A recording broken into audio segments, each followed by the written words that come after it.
Hello everyone, स्वागत है आप सभी का फिर से एक बार बेसिक ऑफ एप्लीकेशन डेरिवेटिव हम देख रहे थे। आधा पार्ट हो चुका है जिसमें टेंजेंट, नॉर्मल, उसके इक्वेशन, अप्रोक्सीमेशन जैसी चीजें हमने कर ली है। आज हम आगे का पार्ट देखेंगे, एप्लीकेशन ऑफ डेरिवेटिव्स।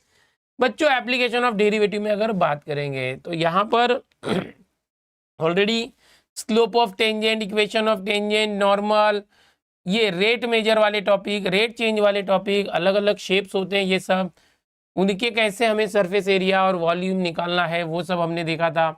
ओके, उसके बाद हमने देखा था अप्रोक्सीमेशन टॉपिक क्या होता है पिछले लेक्चर में। ओके, अभी हम देखने वाले हैं बच्चों अप्रोक्सीमेशन के बाद रोल्स थियरम। तो अभी दो थियरम है जिसकी बातें मैं करूंगा, रोल्स थियरम और लैग्रेंजिस मीन वैल्यू थियरम। आपको मेरे साथ सीखना है बच्चों रोल्स थियरम।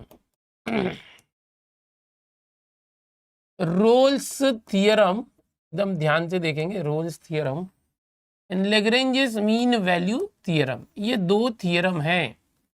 थियरम है इन द सेंस क्या सर, क्या ये थियरम का प्रूफ हमें आएगा? नहीं, हमें कोई तो फंक्शन दिया होगा क्वेश्चन के रूप में और उसमें देखना होगा कि ये जो रोल्स थियरम है, लैग्रेंजिस मीन वैल्यू थियरम है, ये अप्लाई होते हैं कि नहीं होते। ऐसे क्वेश्चन में क्या होता है कि एक एफ होता है, एक एफ होता है और वो जो फंक्शन दिया होगा वो एक डोमेन पे दिया होगा। इस तरह से एक डोमेन है, समझो 1 2 3 ये डोमेन है। तो जो फंक्शन है वो पहले तो कंटिन्यूअस होना चाहिए, ये पहली कंडीशन है। फंक्शन कंटिन्यूअस होना चाहिए इस डोमेन पे, पहली कंडीशन है। दूसरी कंडीशन है फंक्शन जो है डिफरेंशिएबल होना चाहिए, डिफरेंशिएबल होना चाहिए। उसी पे ओपन ब्रैकेट करके लिखेंगे वो जो डोमेन है, ये कुछ भी होगा 2 to 4 1 to 5 0 to 2।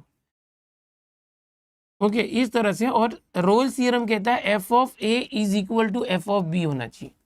अब ए और बी क्या है बच्चों? ये जो डोमेन के लिमिट्स है ये ए और बी होते हैं, ये small a big b, a B.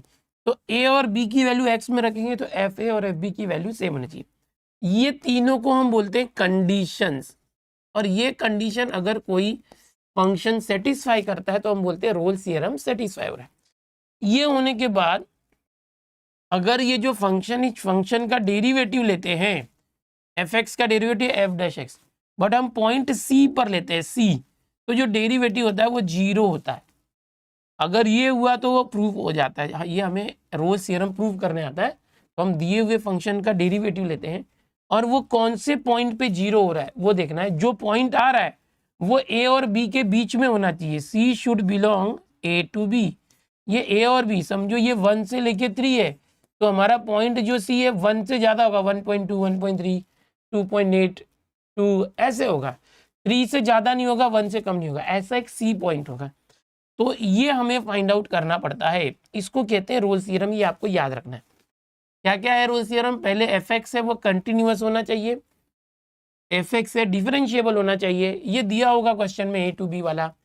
और जो f a equal to F b होना चाहिए, ये इस तरह से डेरिवेटिव 0 होना चाहिए। ठीक है, अब यहाँ पर ये चीज आप अच्छे से देखने के लिए देख सकते हो, ये कि Rolle's theorem, if function f x is continuous on a to b domain, f x is differentiable on this domain, f a is equal to F b, ये तीन कंडीशन है 1 2 3, ये सेटिस्फाई होनी चाहिए।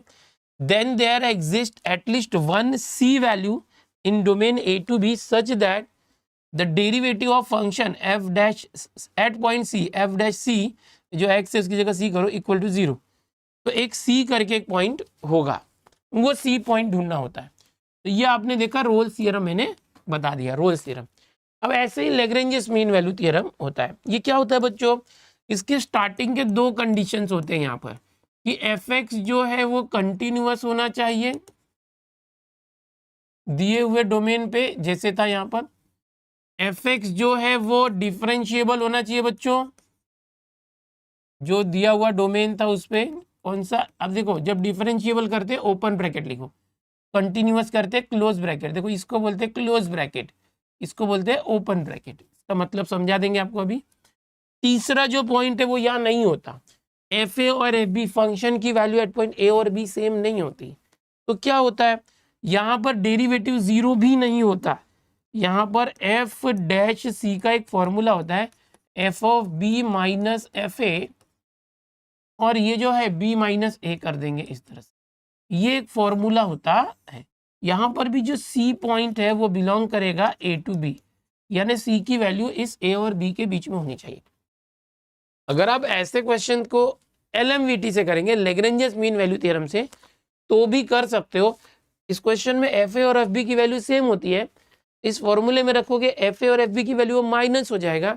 दोनों वैल्यू सेम है, देखो दोनों वैल्यू सेम है, तो दोनों वैल्यू माइनस होगी, जीरो हो जाएगा, जीरो अपॉन एनीथिंग जीरो, तो डेरिवेटिव जीरो आएगा। तो रोल्स थ्योरम जो है ना वहीं से निकला हुआ है। लैग्रेंज मीन वैल्यू थ्योरम्स के अंदर अगर ये दोनों सेम कर देंगे, दोनों सेम से माइनस होकर जीरो हो जाएगा, डेरिवेटिव जीरो हो जाएगा। तो ये दो थ्योरम है। इसमें क्या होता है, थर्ड वाला कंडीशन है f a equal to F b, यहाँ पर थर्ड कंडीशन नहीं होता। ओके, यहाँ पर डेरिवेटिव जीरो होता है, यहाँ पर डेरिवेटिव के लिए फॉर्मूला यूज होता है।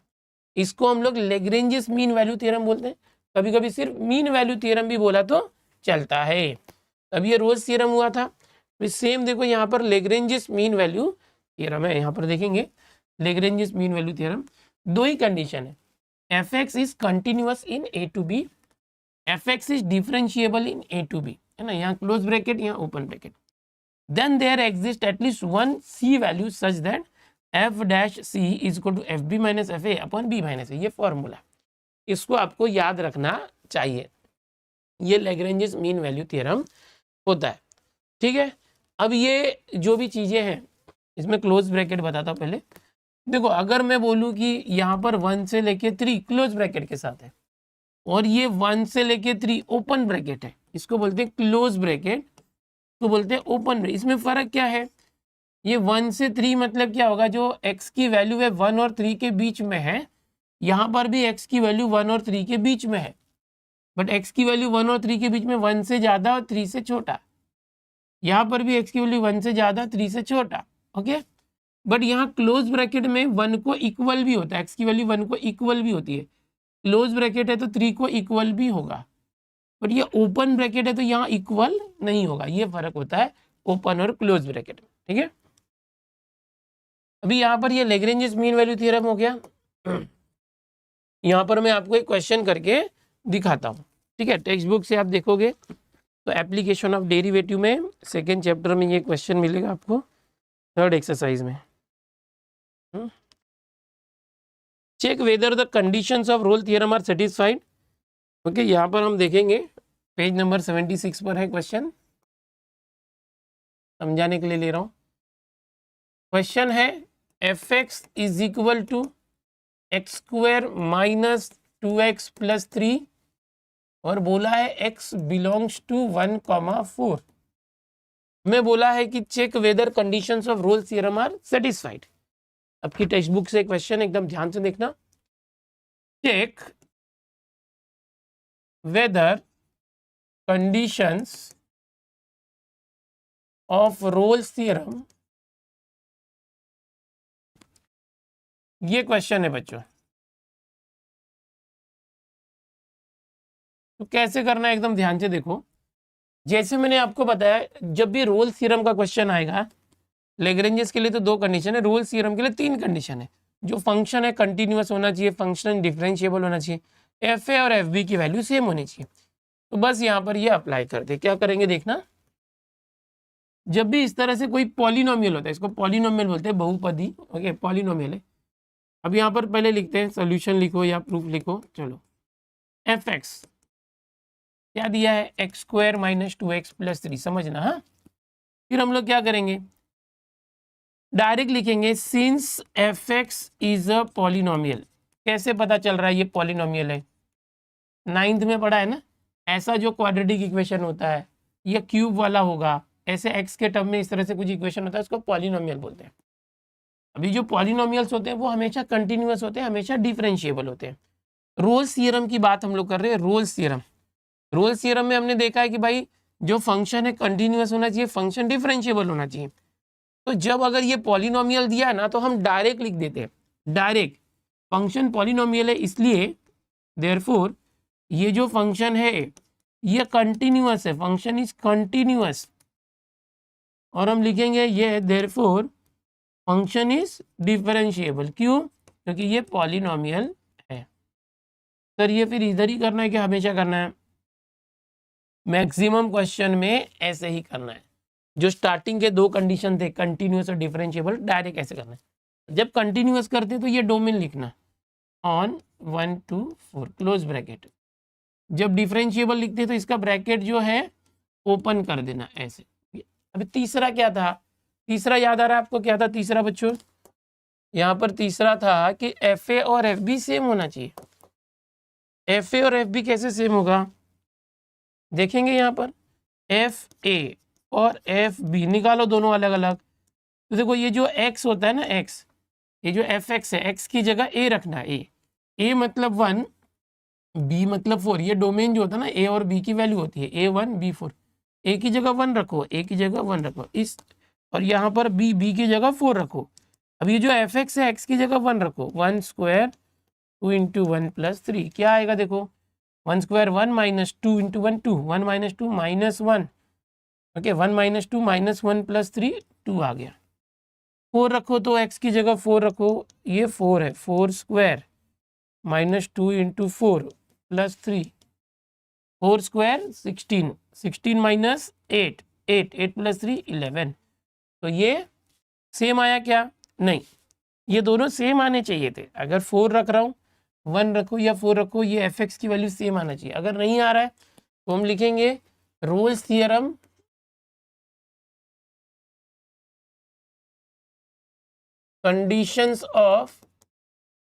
conditions of Rolle's theorem are not satisfied।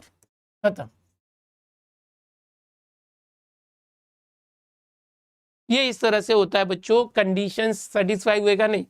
हमारे पास 3 कंडीशन थी, कंटिन्यूअस होना चाहिए, डिफरेंशिएबल होना चाहिए, और एफ ए और एफ बी की वैल्यू सेम होना चाहिए। हम लिखेंगे कि एफ ए वैल्यू और एफ बी वैल्यू दोनों जो है इक्वल नहीं है, इसीलिए सेटिस्फाई नहीं। अगर इक्वल होता तो हम बोलते हैं सेटिस्फाइड हो रहा है। इक्वल अगर सेटिस्फाइड हो रहा है तो हम डेरिवेटिव को जीरो करके भी देखते हैं। ये जो फंक्शन है इसका डेरिवेटिव निकालेंगे, एक्स स्क्वायर का 2x माइनस 2 इक्वल टू 0।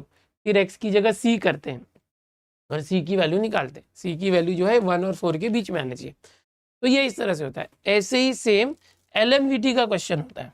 ये जो LMVT है इसका भी क्वेश्चन ऐसे ही होगा, फॉर्मूला यूज करेंगे। ठीक है,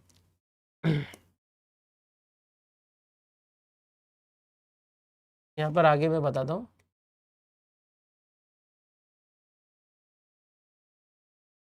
चलो एक LMVT का क्वेश्चन देखते हैं। अब यहाँ पर वेरीफाइड नहीं हो पाया क्योंकि कंडीशन ही सेटिस्फाई नहीं थी, इसलिए आगे करने की जरूरत ही नहीं पड़ी। ओके, आगे करने की जरूरत नहीं पड़ी। अब ये क्वेश्चन लेते हैं हम लोग, page number 79, LMVT Lagrange's mean value theorem. जो फंक्शन है वो है रूट एक्स प्लस 4, बहुत बार बोर्ड में आया हुआ है। अब इसने LMVT बोला है चेक करो, तो देखो फटाफट कर लेंगे।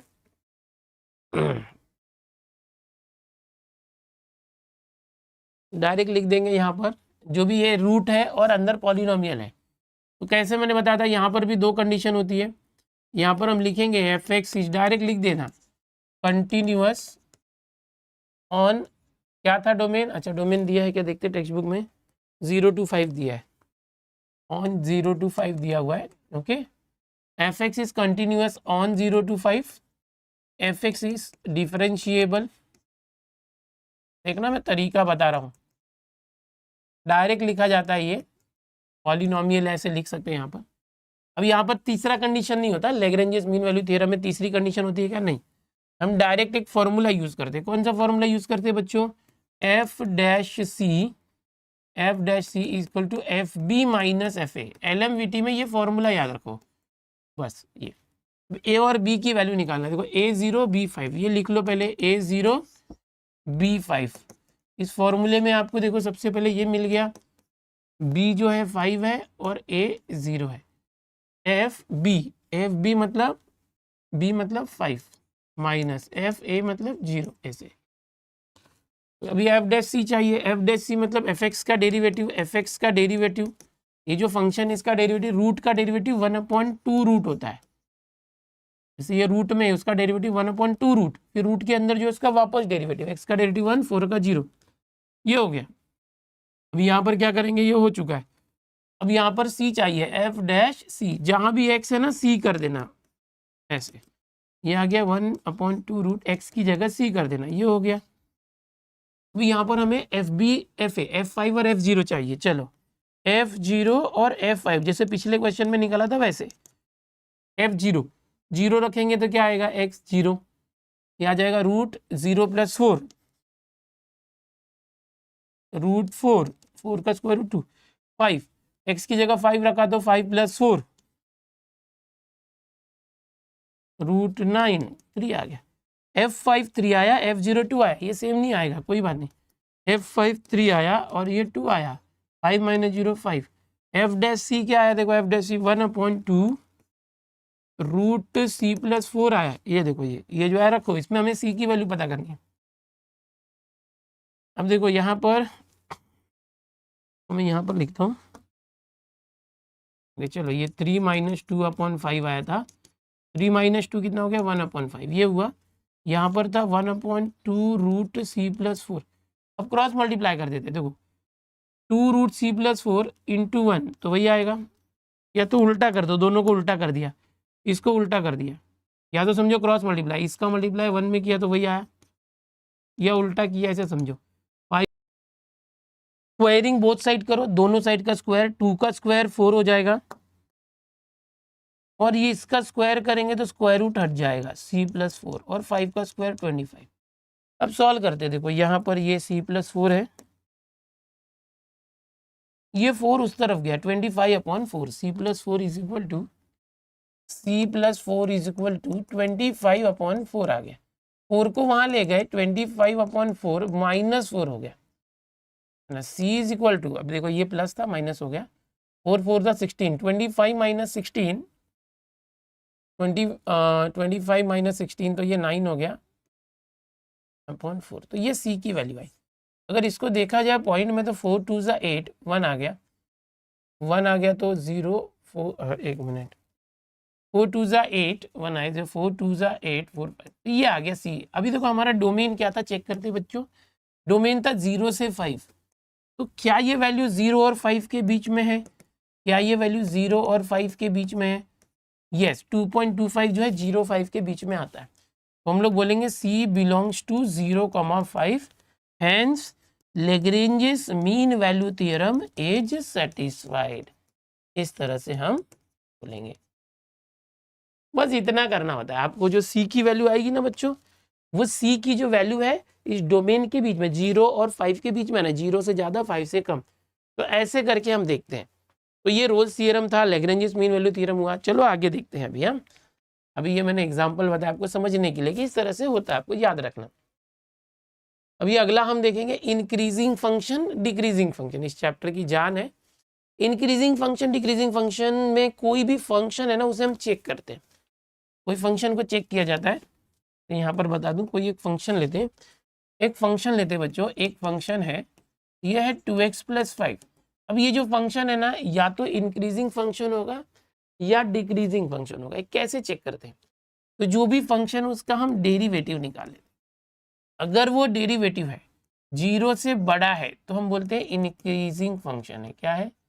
इंक्रीजिंग फंक्शन है, अगर वो 0 से बड़ा है तो। अगर जो डेरिवेटिव है निगेटिव आ गया, 0 से छोटा, इक्वल या तो छोटा, तो हम बोलते हैं डिक्रीजिंग फंक्शन है। ये आपको याद रखना है, अगर निगेटिव आ रहा है डेरिवेटिव की वैल्यू तो डिक्रीजिंग है, अगर पॉजिटिव आ रहा है तो इंक्रीजिंग है। इसमें भी क्या होता है बच्चों कि अगर जो डेरिवेटिव है वो 0 से बड़ा है, इक्वल साइन नहीं है, इसको हम बोलते हैं स्ट्रिक्टली इंक्रीजिंग, ऐसे बोलते हैं स्ट्रिक्टली इंक्रीजिंग। ठीक है, इसको ये बोलते हैं।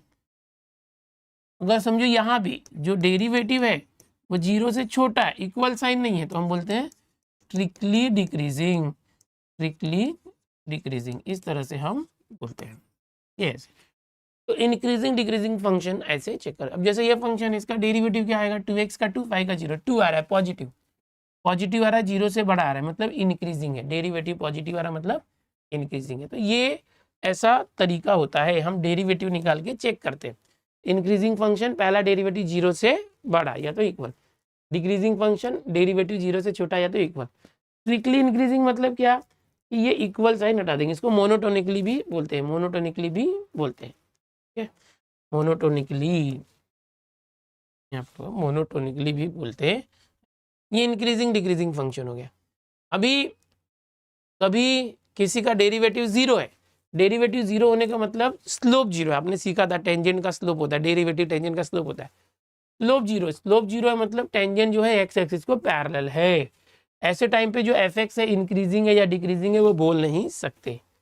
चलो अभी हम लोग और देखेंगे मैक्सिमम मिनिमम वैल्यू।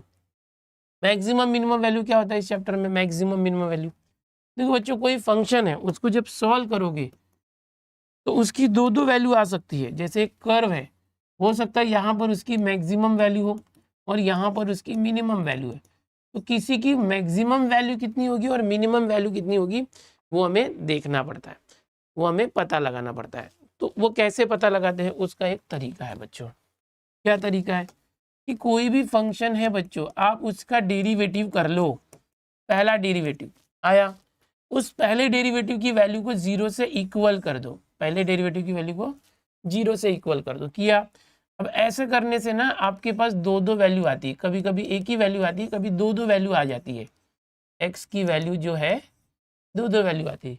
अगर एक वैल्यू आई तो कोई बात नहीं, आपको बोला है कि भाई वो उसका मैक्सिमम वैल्यू क्या है, तो एक्स की एक ही वैल्यू आ गई, तो जो वैल्यू आई वही मैक्सिमम वैल्यू है। अगर बोला है मिनिमम वैल्यू क्या है फंक्शन की, आपको एक ही वैल्यू आई तो वो मिनिमम ही है मतलब। लेकिन अगर एक्स की दो दो वैल्यू आ गई सॉल्व करने के बाद, तो कोई एक मैक्सिमम होगा कोई एक मिनिमम होगा, तो हम कैसे करेंगे? तो हम सेकेंड डेरिवेटिव टेस्ट करेंगे। सेकेंड डेरिवेटिव टेस्ट मतलब जो फंक्शन है कि डेरिवेटिव का डेरिवेटिव निकालेंगे और ये जो वैल्यूज है वो इसमें रखेंगे। जो सेकेंड डेरिवेटिव में एक्स की वैल्यू रख दिया, सेकेंड डेरिवेटिव में ये x2 रख दिया, अगर इसका वैल्यू जो है जीरो से छोटा आता है मतलब निगेटिव आता है, तो हम बोलते हैं भाई ये मैक्सिमम है। उल्टा होता है, यहाँ निगेटिव है मतलब मैक्सिमम है। ये टेक्निक है, याद रखो। अगर सेकेंड डेरिवेटिव की वैल्यू जीरो से बड़ी आ रही है मतलब पॉजिटिव आ रही है, तो हम बोलते हैं मिनिमम है। तो क्या बोलते हैं बच्चों? ये मिनिमम है। तो ये मैक्सिमम मिनिमम वाला कंसेप्ट होता है। जो फंक्शन है उसका डेरिवेटिव है उसको पहले जीरो करना है, तरीका है मैक्सिमम मिनिमम का। कभी भी आपको मैक्सिमम या मिनिमम करना है तो ये तरीका फॉलो करना है। फंक्शन का जो डेरिवेटिव है पहला डेरिवेटिव उसे जीरो कर देना है। जीरो करने के बाद अगर एक्स की सिर्फ एक वैल्यू आती है, दो वैल्यू नहीं आ रही है, एक ही आ रही है, तो ये व्हाइट वाला पोर्शन नहीं करना है, सेकेंड डेरिवेटिव नहीं निकालना है। Don't go for second derivative test, okay. अगर एक ही वैल्यू आ रही है तो जो पूछा है वो वही है। अगर दो दो वैल्यू आ रही है तो हम चेक करने के लिए ये करते हैं कि भाई मैक्सिमम कब है मिनिमम कब है। आओ चलो मैं कुछ क्वेश्चंस आपको कराता हूँ इस पर। इंक्रीजिंग डिक्रीजिंग वाला पहले ले लेता हूँ एग्जांपल, ये वाला। चलो यहाँ पर हमारे टेक्स्ट बुक का एक एग्जांपल लेते हैं, पेज नंबर 82 पर है। देखिए आप, क्वेश्चन है F x is equal to x cube plus 12x square plus 36x plus 6। यहाँ पर बोला है कि ये मोनोटोनिकली इंक्रीजिंग और डिक्रीजिंग कब होगा, कब इंक्रीजिंग होगा तब कब डिक्रीजिंग होगा। तो मैं पहले इंक्रीजिंग वाला बताता हूँ। मोनोटोनिकली लिखा हुआ है, मोनोटोनिकली मतलब स्ट्रिक्टली। तो ये एक एग्जांपल है, मैं सॉल्व करके बता रहा हूँ ताकि आपको अच्छे से समझ में आए। ओके बच्चों, मोनोटोनिकली इंक्रीजिंग तो हम क्या करेंगे, मैंने आपको क्या बताया कि क्या होता है ये इंक्रीजिंग डिक्रीजिंग। यहाँ पर देखोगे तो इंक्रीजिंग होता है जो पहला डेरिवेटिव जीरो से बड़ा होना चाहिए, बट मोनोटोनिकली मतलब पहला डेरिवेटिव जीरो से बड़ा, इक्वल जो ये इक्वल था ना वो नहीं आएगा, डेरिवेटिव जीरो से बड़ा होना चाहिए। तो हम क्या करेंगे, सबसे पहले इसका डेरिवेटिव निकालेंगे, एफ डैश एक्स, डेरिवेटिव निकाला। एक्स क्यूब का derivative 3x square, 12x square 12 two ज़ा 24x, 36x का 36 और 6 का 0, ये आ गया। अब हमने क्या सीखा था कि जो पहला डेरिवेटिव है उसको हम क्या करेंगे, मोनोटोनिकली इंक्रीजिंग है, इंक्रीजिंग मतलब जीरो से बड़ा कर देंगे कि वो जीरो से बड़ा, इक्वल नहीं करेंगे क्योंकि मोनोटोनिकली मतलब स्ट्रिक्टली है, बस यही करना है। अब क्या करेंगे, सबको 3 से डिवाइड कर दो, 3 से तो ये हो गया एक्स स्क्वायर प्लस 3 8 ज़ा 24 प्लस 3 इंटू 12, ये आ गया। अब इसके दो टुकड़े करो, ऐसे क्वाड्रेटिक इक्वेशन 10th में करते थे जैसे वैसे। यहाँ पर ये x है, x है, 12 के 2 टुकड़े करो, क्या आना चाहिए 8, तो 6 2 ज़ा 12, 6 2 8, तो +6 और +2 ऐसे करते हैं। ये हो गया यहाँ पर ऐसे। अब आपको एक कंसेप्ट डायरेक्ट बताता हूँ। क्या कंसेप्ट होती है डायरेक्ट? ये तो यहाँ पर अगर x है ना प्लस है तो इसको माइनस माइनस के फॉर्म में रखो ऐसे, इसको भी माइनस के फॉर्म में रखो, -2। क्या करना होगा, यहाँ माइनस होना चाहिए, शॉर्टकट तरीका एक होता है जो हम यहाँ अप्लाई करें। देखो ये x के बाद -6 है और ये -2 है, दोनों में छोटा कौन है -6, वो पहले लिख दो, और बड़ा कौन है -2 बड़ा है, ये लिख दो। छोटे को पहले लिखो, बड़े को बाद में लिखो, -6 और -2 डायरेक्ट आंसर। अब जो हमारा एक्चुअल x है वो क्या होगा, वो ये जो छोटा है ना उससे भी छोटा होगा और जो बड़ा है ना उससे बड़ा होगा, ये होता है डायरेक्ट आंसर। और बीच में यूनियन लगा दो, यूनियन मतलब ये दोनों आंसर। कोई भी नंबर लाइन होती है बच्चों, नंबर लाइन, तो उसमें ये इन्फिनिटी होता है, ये माइनस इन्फिनिटी, ये जीरो होता है, तो लेफ्ट साइड में माइनस इन्फिनिटी होती है। तो -6 से छोटा, अगर मैं बोलूँ ये -6 है, -6 उससे छोटा तो माइनस इन्फिनिटी था, तो ये माइनस इन्फिनिटी -6 इक्वल नहीं है, इसलिए ऐसा ब्रैकेट, इन्फिनिटी को तो हमेशा ऐसा ब्रैकेट देना, यूनियन। ये बोलता है -2 से लेके उस तरफ मैक्सिमम ग्रेटर, ये समझो ये -2 यहाँ पर है, -2 से इस तरफ मैक्सिमम इन्फिनिटी आएगा, तो हम लिखेंगे -2 टू इन्फिनिटी ओपन, इक्वल होता तो क्लोज ब्रैकेट। ये हमारा आंसर आया। समझो सेम अगर डिक्रीजिंग में होगा, सेम अगर डिक्रीजिंग होगा, तो अगर डिक्रीजिंग है, डिक्रीजिंग एकदम ध्यान से देखना, ये सेम चीज ऐसे हो जाएगी, x+6 x+2 लेस देन 0 हो जाएगा। इसको आप माइनस माइनस के फॉर्म में लाना, अगर पहले से माइनस है तो वही रखने का जो है वो। अब हम क्या करेंगे, -6 और -2 में छोटा कौन है -6, बड़ा कौन है -2, यहाँ भी वैसे ही किया था। बट जब इंक्रीजिंग होता है यानी ग्रेटर देन होता है तो छोटे से छोटा होता है और बड़े से बड़ा होता है। यहाँ पर हम लोग क्या करेंगे, जब डिक्रीजिंग है, ये स्ट्रिक्टली डिक्रीजिंग वाला पॉइंट है, मोनोटोनिकली डिक्रीजिंग है, तो जो आंसर है छोटे और बड़े के बीच में होता है, बस ये -6 और -2 के बीच में है ऐसे, x बिलोंग्स टू -6 -2, ये इस तरह से होता है, x बिलोंग्स टू ऐसे। तो ये एक कंसेप्ट होता है कि जब डिक्रीजिंग है तो x की वैल्यू छोटे और बड़े के बीच में होती है। ये बहुत इंपॉर्टेंट है, टेक्स्ट बुक में देखोगे ये पेज नंबर पे तो बहुत लंबा सोल्यूशन है, उतना करने की जरूरत नहीं है, बच्चे कंफ्यूज होकर छोड़ देते हैं, अरे समझ में नहीं आ रहा सर। और यहाँ पर इंक्रीजिंग होगा तो छोटे से छोटा और बड़े से बड़ा, ये कंसेप्ट होता है, इसको अप्लाई करना है। इंक्रीजिंग डिक्रीजिंग है। अभी मैंने सेम जो बताया मैक्सिमम मिनिमम के लिए भी मैं एक एग्जांपल लेके आपको समझाता हूँ। मैक्सिमम मिनिमम के लिए अच्छे से होना चाहिए, yes my dear, maximum minimum.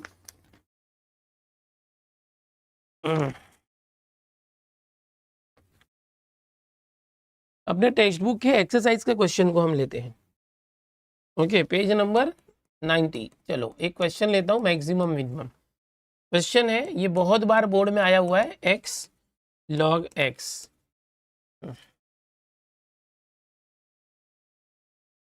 fx है x log x। Maximum minimum पता करना है कि मैक्सिमम कब है मिनिमम कब है, ये पता करना है। चलो देखते हैं।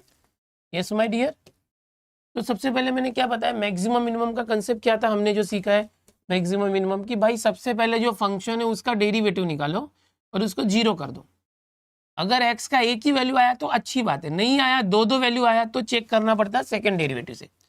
तो हम पहले तो पहला डेरिवेटिव लेते, उसको 0 करने का पहला डेरिवेटिव लो, ये x into log x u into v rule से डेरिवेटिव निकालेंगे, x फिर log x का derivative 1/x plus log x into x का डेरिवेटिव 1, ये हो गया, x और x कट, ये आ गया 1 प्लस log x, ये आ गया। हमने क्या बोला था, पहला डेरिवेटिव जो भी होगा उसको हमेशा 0 रखने का, पहले डेरिवेटिव को क्या करने बोला 0, तो यहाँ पर पहला डेरिवेटिव जो है इसको 0 कर दो, अब ये 0 हो गया। अब ये 1 यहाँ पर आएगा, ये 1 यहाँ पर आएगा -1, log x is equal to -1।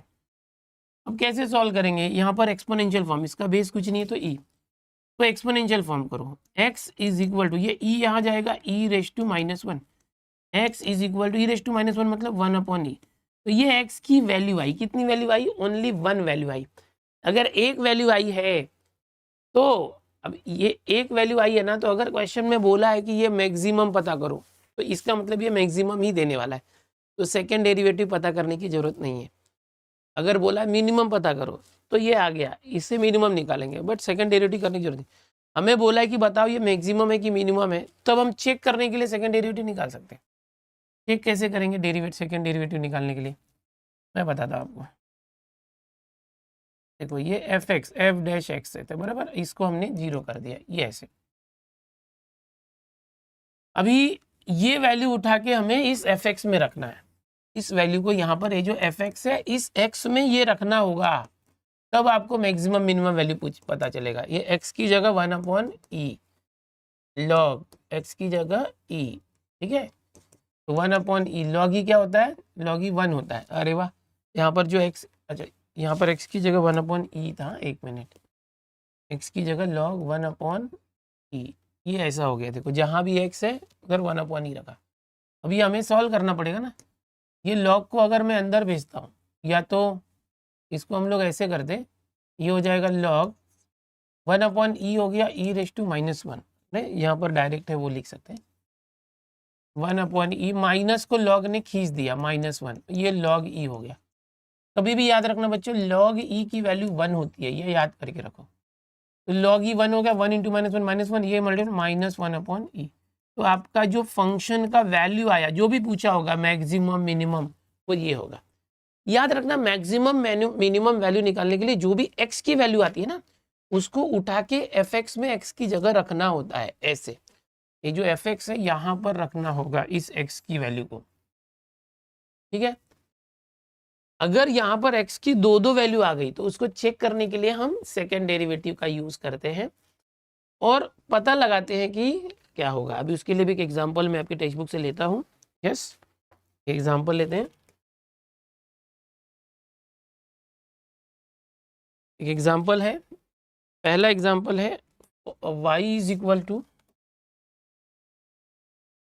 5x³ plus 2x² minus 3x। अब देखो इसको भी वही करेंगे, जो पहला डेरिवेटिव आप ले लो उसको जीरो करना है हमेशा। 5 3 ज़ा 15x², 2 2 ज़ा 4x माइनस 3x का 3 हो गया, ये हो गया। अब हमें क्या करना है, देखो ये हो गया, तो पहला डेरिवेटिव जो भी है इसको डेरिवेटिव को जीरो करना है, तो हमेशा क्या करना है, जीरो, इस तरह से जीरो कर दिया, डेरिवेटिव जीरो किया। अब इसको सॉल्व करेंगे, इसके दो टुकड़े करेंगे, डेरिवेटिव जीरो हो गया ना, ये क्वाड्रेटिक इक्वेशन, इसके दो आंसर आएंगे। 15 3 ज़ा 45 आना चाहिए, -45 टुकड़े करके, और 4 आना चाहिए। क्या आ रहेगा,